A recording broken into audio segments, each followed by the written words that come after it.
Bienvenue dans cette vidéo. Comme vous pouvez le voir, je suis pas dans un environnement habituel, il y a peut-être même probablement un peu d'écho. J'aurais fait de mon mieux avec le micro et au montage pour pas que l'écho soit trop présent. Mais je suis enfin dans un environnement où je peux vous faire ce type de vidéo, c'est-à-dire que j'ai envie qu'on parle de relations émotionnelles à la nourriture et pour ça j'avais juste besoin d'avoir de quoi écrire, de pouvoir vous discuter avec vous de ces sujets-là et de vraiment en parler sur cette chaîne YouTube. Et en particulier aujourd'hui, j'ai décidé de parler de la situation où on est invité quelque part et où on a un buffet à notre disposition. Je pense que si vous avez vous-même un rapport émotionnel à la nourriture, vous connaissez ce moment où en fait, vous avez un buffet devant vous, pour X raisons, soit parce que c'est Noël et que y a plein de choses à disposition, il y a une grande tablée avec plein de choses, soit parce que dans votre boulot vous êtes sujet à avoir des buffets, des réunions, des séminaires, des choses comme ça, soit parce que vous êtes étudiant et que vous n'avez pas beaucoup de place et que du coup vous avez décidé de faire un espèce de buffet dînatoire avec des amis, même si vous appelez pas ça comme ça, mais en gros il y a des chips, des pizzas, des quiches, des choses comme ça. Soit pour X autres raisons où en fait vous vous retrouvez avec beaucoup de nourriture à votre disposition, un temps infini pour aller piocher dedans, et cette espèce d'énorme brouhaha mental qui vous dit mon Dieu, qu'est-ce que je vais faire ? J'ai envie de tout goûter, si je mange de tout, je vais être malade, et en plus de ça, j'ai décidé que je voulais faire attention à mon alimentation pour ma santé, etc., et potentiellement pour perdre du poids, et du coup j'ai pas envie de me taper 8 pizzas, 3 saladiers de chips, c'est juste pas possible, plus le problème d'attention qui est que j'ai juste envie de me concentrer sur la nourriture qui est autour de moi parce que ça m'appelle en fait, et parce que je suis plus intéressée par me dire oh mon Dieu, il reste encore du chocolat, du gâteau au chocolat, là faut vite que j'en prenne avant qu'il n'y en ait plus, plutôt que d'être en train de discuter avec la personne avec qui je suis et de profiter du moment présent. Et ça, c'est hyper frustrant. Je sais pas si vous connaissez cette situation, mais je trouve ça hyper frustrant et on est vraiment dans cette espèce de bataille interne à ce moment-là. Désolée pour le placement du micro, j'ai fait de mon mieux pour pas que ça frotte avec mon cou. C'est pas très joli, hein, je vous l'accorde. Mais on est dans cette espèce de bataille interne là, dans cette situation-là, et enfin, je sais pas vous, mais moi je trouve qu'on n'a pas trop de solutions. Et que souvent, quand on regarde un peu autour de soi et qu'on demande des solutions à ça, on va nous dire des trucs du type mange bien avant, comme ça t'auras pas faim au buffet. Ou on va te dire mange pas justement de ta journée, comme ça t'auras faim au buffet, et même si tu manges un peu plus que d'habitude, c'est pas grave, ça aura pas un impact énorme sur ton poids, par exemple, si votre priorité c'est le poids. Ou alors on va te dire bois beaucoup d'eau, comme ça t'auras pas trop faim. Ou alors on va te dire tiens-toi super éloigné du buffet, comme ça tu l'as pas devant les yeux et ça t'évite d'y penser tout le temps. Bref, on va nous donner plein de trucs et d'astuces, mais pour moi, tous ces trucs et ces astuces, en fait, ça résout pas le problème de départ, qui est que pourquoi moi j'ai envie de ce buffet ? Pourquoi moi j'ai envie de cet aliment ? Puis de celui-là, puis de celui-là, puis de celui-là. Qu'est-ce qui se passe et qu'est-ce qui me crée cette envie ? Et pourquoi ça me fait ce truc incessant ? Et pourquoi je suis obligée d'avoir cette bataille-là ?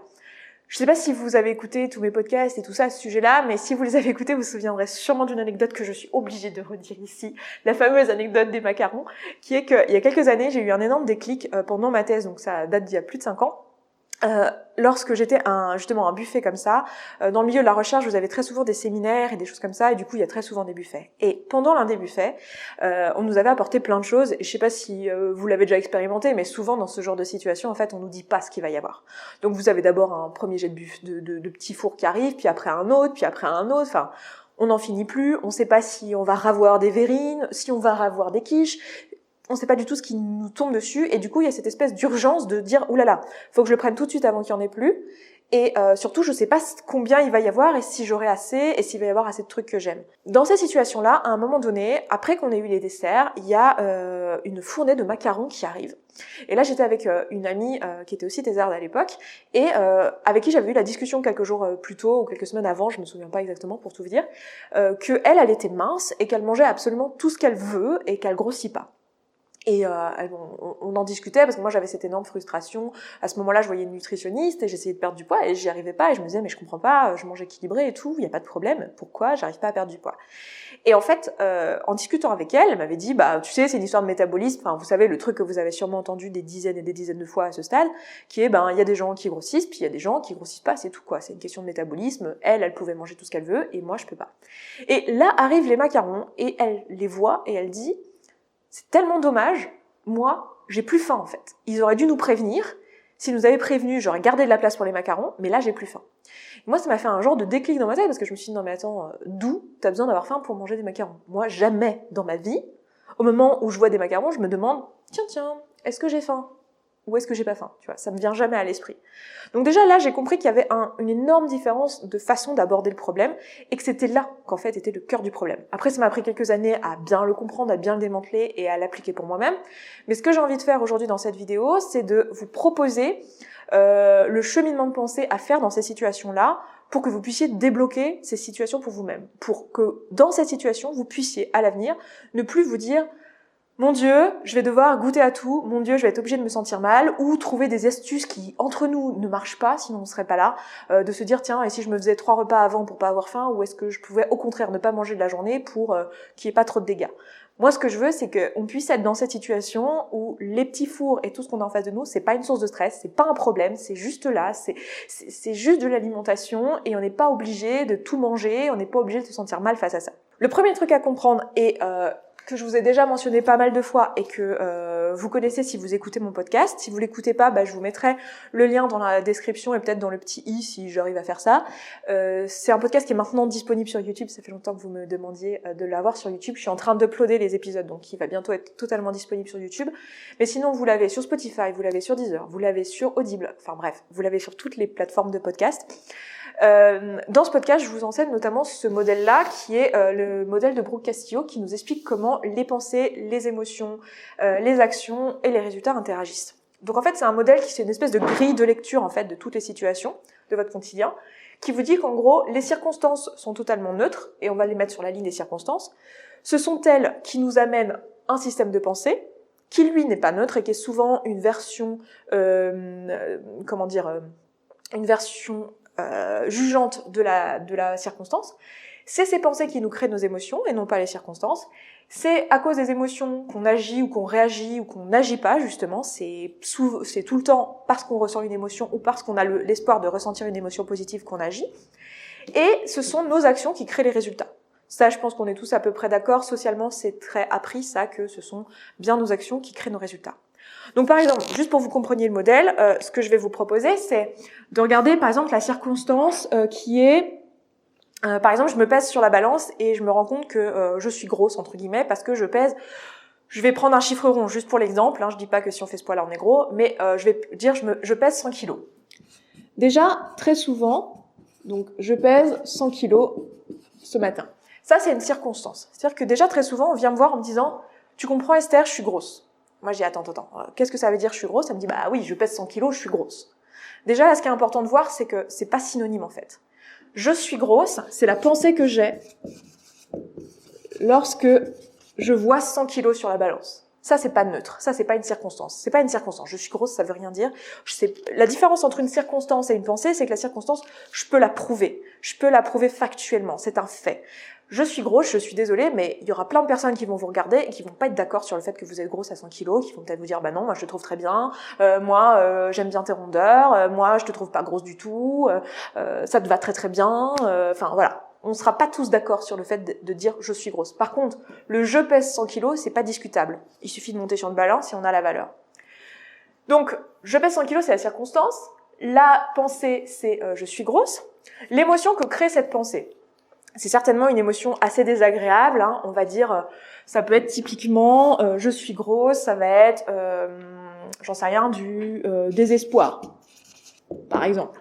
Ça pourrait être de la honte, ça pourrait être de la peur si vous vous êtes rendu compte que vous avez pris du poids, ça peut être plein d'émotions, voilà. Je vais mettre désespoir pour l'exemple, d'accord? Donc mettez ici l'émotion en question à la pensée je suis grosse si c'est la pensée que vous avez. Et du coup, cette émotion, qu'est-ce qu'elle me fait? Comment j'agis en fait quand je ressens du désespoir? Typiquement, dans cette situation, je vais manger. Je mange du chocolat, par exemple. Je vais donner cet exemple-là. Peut-être pour vous, c'est autre chose que du chocolat, mais on va dire je mange du chocolat. Donc, désespoir, je mange du chocolat. Le résultat de je mange du chocolat, c'est je grossis ou en tout cas je perds pas. Enfin ça va dépendre de votre corps, parce que c'est pas vous qui décidez comment le chocolat va agir sur le reste de votre corps. Je perds pas de poids j'ai pas mis de je ne, c'est plus français. Je ne perds pas de poids. Et en fait, ce qui est important de voir, c'est que cette grille de lecture là, elle est hyper puissante parce que ici, ce que nous fait la ligne des R ici, c'est qu'elle valide notre pensée de départ qui est je suis grosse. Donc, vous voyez que moi j'ai une pensée qui est je suis grosse et du coup, plus je pense cette pensée, plus cette pensée est vraie. En fait, parce que cette pensée, elle va créer chez moi une émotion qui va créer un système d'action qui va valider avec mes résultats ma pensée de départ. C'est-à-dire que si je me mets à penser je suis grosse et que je le crois vraiment sincèrement, inconsciemment, sans le vouloir en fait, je vais continuer à perpétuer cette réalité pour moi-même. Donc nous, notre but, c'est de comprendre en fait que toutes les actions qu'on met en place dans notre vie, et là en l'occurrence quand on a le buffet et qu'on va manger quelque chose, en fait toutes les actions, l'action d'aller manger le truc, ça provient d'une émotion. Et cette émotion, elle provient d'une pensée qu'on a au départ. Donc le but du jeu, c'est de supprimer cette pensée et d'arrêter de penser ça. C'est ce qu'on appelle les croyances limitantes. Je pense que si vous êtes familier avec le développement personnel, vous connaissez ça. C'est des croyances que vous avez à propos de vous qui vous bloquent. C'est-à-dire que si je passe mon temps à penser je suis grosse, je suis grosse, je suis grosse, je vais pas avancer. Ça, c'est le modèle involontaire, c'est ce que j'appelle la pensée involontaire, c'est-à-dire que vous n'êtes pas dit tiens, ça va être génial, je vais penser je suis grosse et comme ça je vais grossir davantage. C'était pas volontaire. Maintenant, si on veut avoir une pensée volontaire, on va se dire bah tiens, je voudrais une pensée volontaire qui me permette de maigrir par exemple. Je maigris. Ok, super. Pour maigrir, qu'est-ce qu'il me faut? Bah, il faut que j'applique mon plan alimentaire ou mon plan sportif. J'imagine que à ce stade, vous savez tous comment bien manger. Vous êtes allé voir plusieurs nutritionnistes dans votre vie. Vous avez tous à la maison un plan alimentaire qui a été fait par un professionnel ou un plan sportif qui a été fait par un professionnel et vous savez exactement quelle est la ligne d'action à mettre en place ici. Le problème, c'est que en pratique, vous n'arrivez pas à le faire. C'est pas que le régime il marche pas en fait, c'est que dans la pratique, au moment de manger ce que je devrais manger, en fait j'ai plutôt envie de manger du chocolat et ça me semble irrépressible et j'arrive pas à m'empêcher de le faire. Mais ce que vous devriez faire, vous le savez. Donc qu'est-ce qu'il faut? Comment il faut que je me sente en fait pour pouvoir appliquer mon plan alimentaire? Qu'est-ce qu'il faut que je pense et comment il faut que je me sente? Il faut que je me sente confiant. Alors ça va dépendre de chacun, mais moi je vais vous dire par exemple pour moi, il faut que je me sente confiant que si j'applique ce plan alimentaire, c'est sûr je vais maigrir. Donc par exemple, moi il va falloir de la confiance, va falloir de la certitude, pour certains va falloir de la motivation. Ça va dépendre de vous aussi. Va falloir trouver en fait quelle émotion il vous faut pour pouvoir appliquer ce plan alimentaire sans jamais m'arrêter. Souvent, c'est de la motivation et on dit, ouais, au début, j'ai de la motivation, puis après, je perds ma motivation. Donc, la question, c'est quelle émotion il me faut ici. Et moi, je vais mettre, par exemple, motivation parce que c'est une émotion qu'il faut pour beaucoup de personnes. Et je vais quand même mettre confiance parce que moi, c'est celle qu'il me faut. Ici, confiance, certitude. Je l'entends dans le sens certitude. D'accord ? Et donc, qu'est-ce que je dois penser pour avoir de la motivation, de la confiance, de la certitude? Par exemple, je dois penser avec certitude que si je mange équilibré, c'est mathématique, je maigris. Désolée, je suis pas sûre que vous puissiez voir tout ce que j'écris, parce que j'écris pas forcément très bien, mais si je mange équilibré, c'est mathématique, je maigris. Donc, si j'ai cette certitude-là, qui est que mon corps fonctionne très très bien, qu'il n'y a pas de problème, et qu'il suffit que je mange équilibré, que je me tienne à un plan alimentaire pour maigrir, je vais pouvoir créer pour moi cette certitude. Donc, pour en revenir à notre cas j'ai un buffet en face de moi. Qu'est-ce qu'il faut que je fasse dans ce buffet-là? Il va falloir que j'identifie, en fait, toutes les pensées qui font que je vais manger dans ce buffet, alors que j'ai pas particulièrement faim, alors que j'ai pas de raison, alors que je l'ai pas décidé, en fait. Pour moi, c'est comme manger contre son plein gré. Il va falloir que je trouve toutes ces pensées-là qui sont, en fait, des pensées qui me limitent dans mes résultats. Parce que si à chaque fois que je suis dans un buffet, je perds les pédales entre guillemets, je vais pas avoir les résultats que je veux. Donc bien sûr, la solution ça serait de tout simplement par exemple pas se peser. Si je me pèse pas, j'ai pas besoin de me sentir grosse et du coup je mange pas du chocolat. Bon, oui, c'est une façon. Donc par exemple, là ça serait ne pas aller au buffet. Moi ce que je vous propose plutôt, c'est d'aller changer ces pensées-là, les pensées que j'ai qui sont en fait la circonstance en elle-même, elle est neutre. L'existence du buffet, c'est totalement neutre. C'est ce que moi j'en pense qui me fait manger. Donc la question c'est, ok, qu'est-ce que je pense dans cette situation-là et pourquoi je mange dans cette situation-là? Donc ce que je vous propose, c'est de regarder ça en termes de la circonstance, c'est présence du buffet. Et de vous dire, voilà, qu'est-ce qui se passe si j'ai un buffet en face de moi? Les pensées qu'on va me donner dans ces situations-là, alors là, je vais m'inspirer de ce qu'on fait en atelier, parce que ce que je fais dans l'atelier du déclic avec vous, c'est ça. C'est-à-dire qu'on va, exactement ce que je vais faire ici avec vous. C'est-à-dire que dans toutes les situations que vous voulez, on va aller chercher quelles sont vos pensées, qu'est-ce qui vous bloque, qu'est-ce qui fait que là, maintenant, tout de suite, vous n'arrivez pas à résoudre ce problème pour vous-même. Et on va aller chercher toutes ces pensées-là. Donc dans la situation du buffet, je vais m'inspirer de ce qu'on pourrait me dire en atelier. On va me dire mince, il y a des macarons. Qu'est-ce qu'il y a d'autre comme pensée? Ça a l'air bon. C'est l'occasion. Il faut que j'en prenne avant qu'il n'y en ait plus. Juste un dernier. C'est light. D'accord? Je m'aperçois qu'en fait, il y en a, c'est je sais pas, du soda light, par exemple. Ou encore, j'ai fait du sport ce matin. Ou encore, il faut bien profiter de la vie. Il pourrait y avoir un truc du type les autres me regardent. Donc en gros, sous-entendu, je peux pas ne rien prendre ou je peux pas ne pas prendre de verre de vin, par exemple, parce que ce que je dis là, ça s'applique aussi pour la nourriture, mais comme pour l'alcool. Je peux pas prendre pas prendre de verre de vin parce que les autres me regardent ou ils vont me demander pourquoi j'en prends pas, etc. Bon, voilà une liste de pensées. Si on était ensemble à un atelier, vous me donneriez les vôtres et on irait travailler dessus. Mais je vais travailler déjà sur ces pensées avec vous, juste pour que vous voyez un petit peu comment on débloque ça. Ok. Donc je remarque que la présence du buffet, c'est totalement neutre. Le buffet n'a zéro impact sur moi. Il n'a pas ce pouvoir, en fait. La présence des macarons non plus. Ce qui a du pouvoir et ce qui me crée une émotion et ce qui fait que je vais manger, c'est cette pensée. Mince, il y a des macarons. Ça peut être aussi juste, j'en veux, hein. Je me le rajoute ici. J'en veux. Mince, il y a des macarons. Là, vous remarquez, en fait, l'émotion qui est créée par ça. Mince, il y a des macarons. L'émotion qui est créée, c'est une émotion d'impuissance. C'est une émotion de j'ai pas le pouvoir, j'ai pas la possibilité, c'est pas de ma faute, je peux rien faire. Ça me crée de l'impuissance. Et si je suis impuissant, qu'est-ce que je fais? Je fais rien, j'essaye même pas de lutter parce que je sais que je suis impuissant.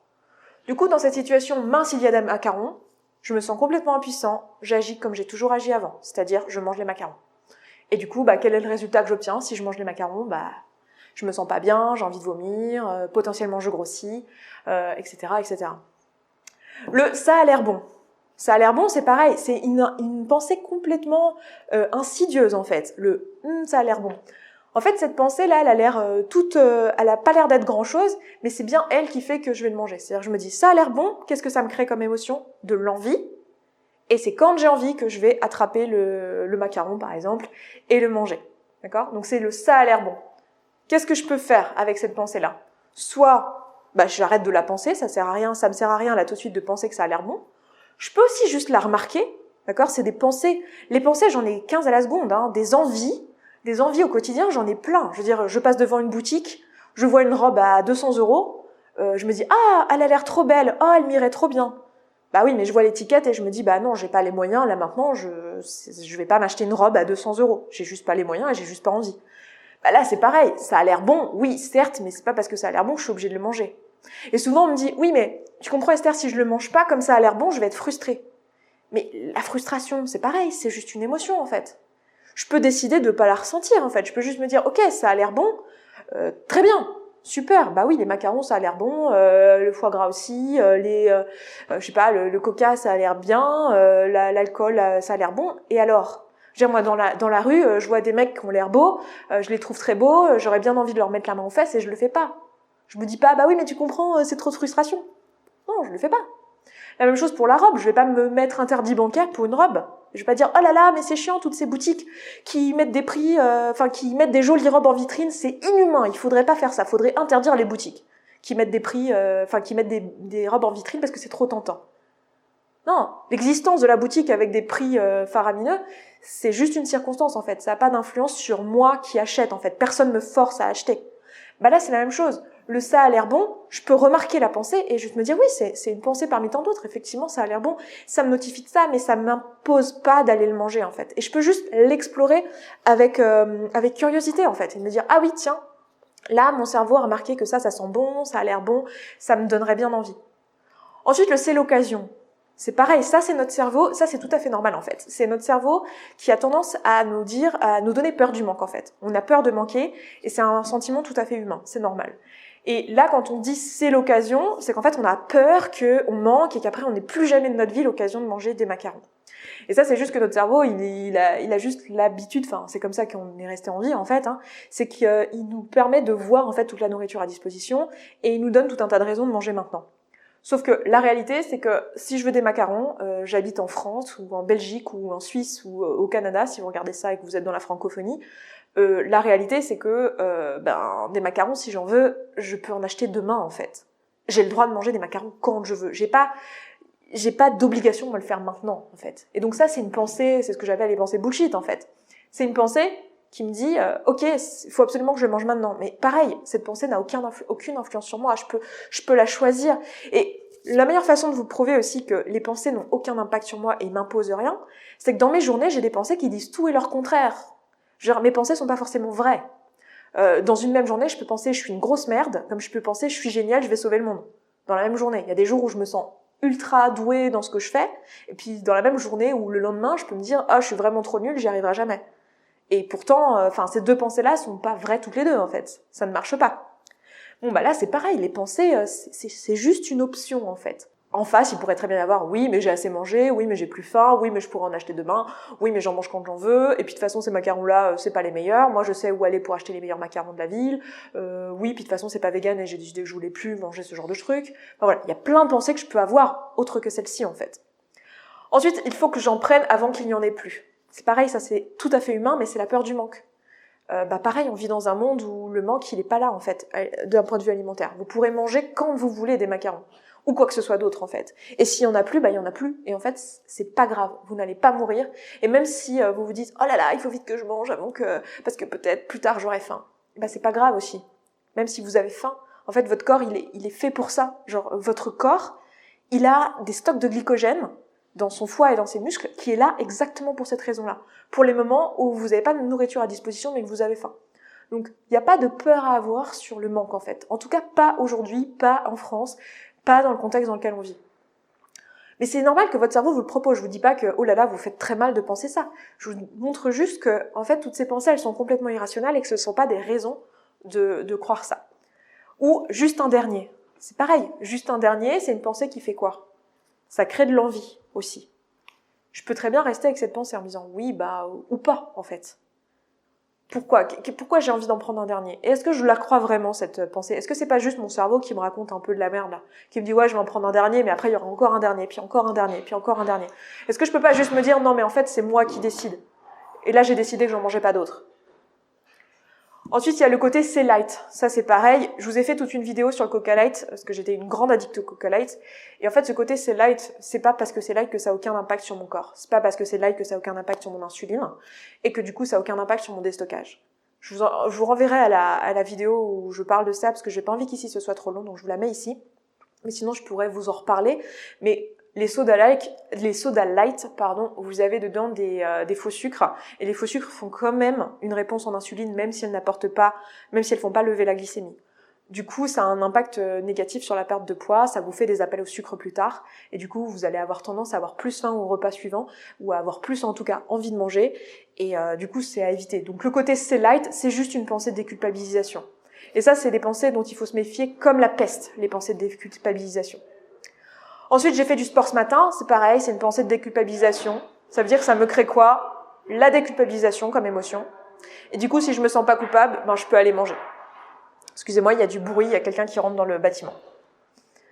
Ensuite, il faut bien profiter de la vie. Une autre belle pensée de déculpabilisation, c'est pareil, ça fait quoi? Pensée, il faut bien profiter de la vie. Émotion, déculpabilisation. Action, je mange, du coup.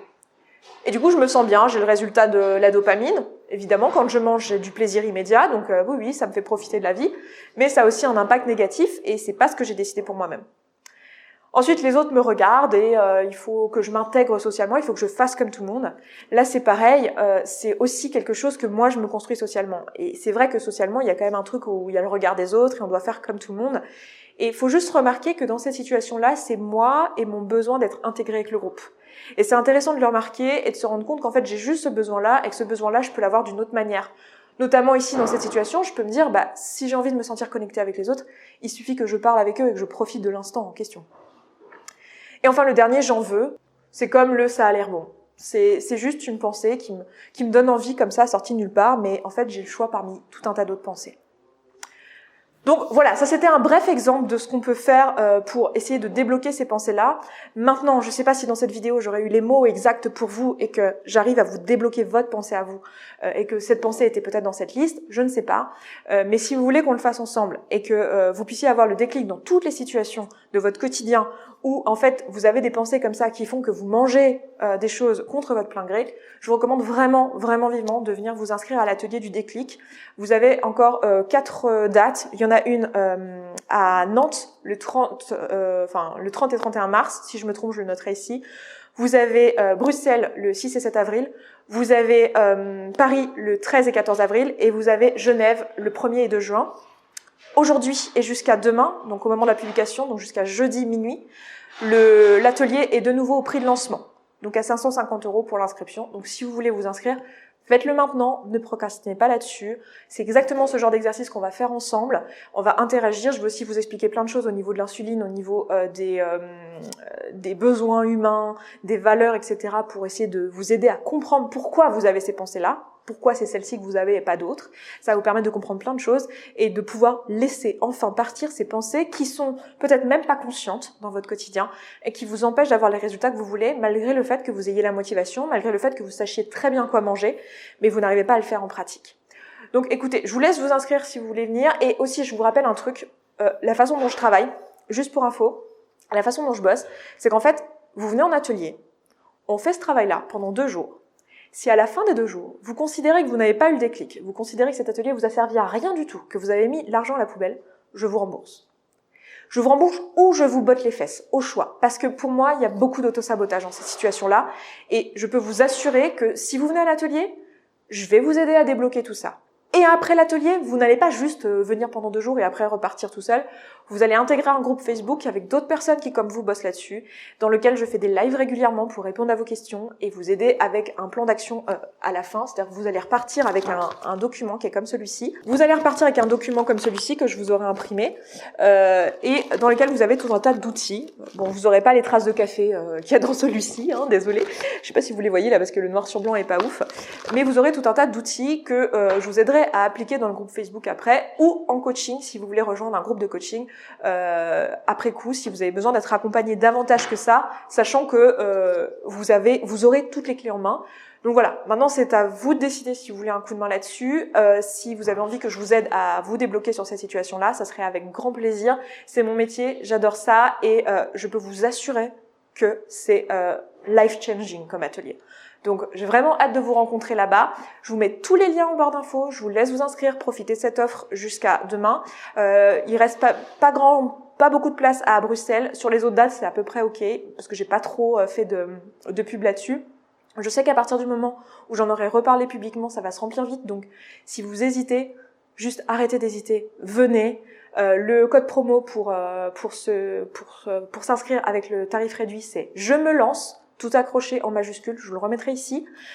Ou alors vous cliquez directement sur les liens de la barre d'infos dans lequel vous aurez directement la réduction d'appliquer, comme ça vous n'avez pas à remplir la réduction. Sinon ça se fait à la toute dernière étape de votre paiement, au moment où vous rentrez votre carte bancaire. Je sais que c'est pas très intuitif, mais c'est à la toute dernière étape du paiement où vous inscrivez le compte. Vous inscrivez la réduction. Si vous vous demandez quels sont les résultats qu'ont eu les autres personnes à cet atelier, j'ai fait toute une vidéo où je vous lis les commentaires des personnes qui ont participé aux précédents ateliers. Je vous remettrai la vidéo ici où je vous présente l'atelier, donc je vous laisse aller regarder ça. Et puis, écoutez, je m'arrête là en espérant que de toute façon cette vidéo ait pu vous être utile si vous êtes concerné par cette situation-là. Je vous embrasse, à très vite en atelier et je vous dis à bientôt en vidéo. Ciao, ciao.